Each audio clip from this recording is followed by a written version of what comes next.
Salom do'stlar, sizlar bilan Android. Bugun biz sizlarga juda ham qiziqarli va kerakli bo'lgan programmalardan yana birini ko'rsatib o'tamiz.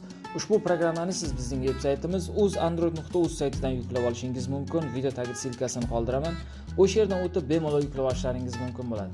Aziz do'stlar, juda ko'plab ijtimoiy tarmoqlarning foydalanuvchilari o'z ijtimoiy tarmoqlaridan udalit qilmoqchi bo'lsa, qanday qilishni bilmaydi, qayerga kirishni, veb-saytdan, masalan, ijtimoiy tarmoqni qayerdan udalit qilishni bilmaydi. Juda ko'plab mana shu sababli mana shu programmani ko'rsatishga qaror qildim. Hozir sizlar bilan birgalikda ushbu programmani ko'rib chiqamiz. Xo'sh, programmani ochamiz. Programma ochganimizdan so'ng juda ham oddiy ishlangan programmalardan biri start tugmasini bosishimiz kerak bo'ladi. Bosganimizdan so'ng mana bu yerda sizga turli ijtimoiy tarmoqlarni ko'rsatib bermoqda. Xohlagan birortasini udalit qilmoqchi bo'lsangiz, o'shani ustiga bosishingiz kerak bo'ladi. Sizni to'g'ri o'sha udalit qiladigan joyga kirgizib beradi. Masalan, Telegramni ko'rsataman. Mana Telegram akkauntini ustiga bosamiz.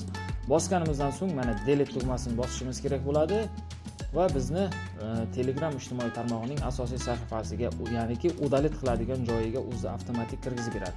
Mana bu yerga raqamni yozamiz va next tugmasini bosishimiz kerak bo'ladi. Kod keladi. O'sha kodni kiritganimizdan so'ng Telegramimiz udalit akkaunt bo'ladi.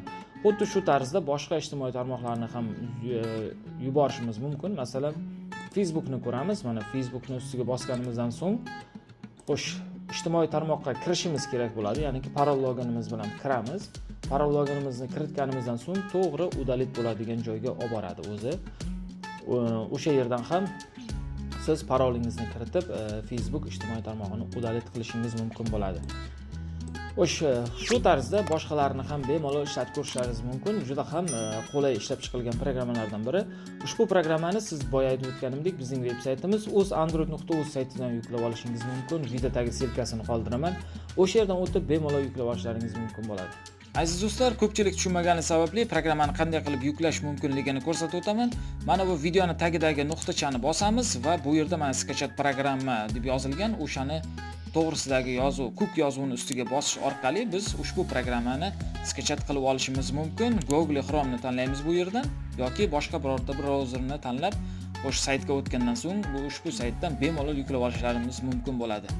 Aziz do'stlar, Android kanalining videolari sizlarga yoqdi degan umiddamiz. Android kanalining videolariga like bosing, kanalimizga obuna bo'lishni unutmang.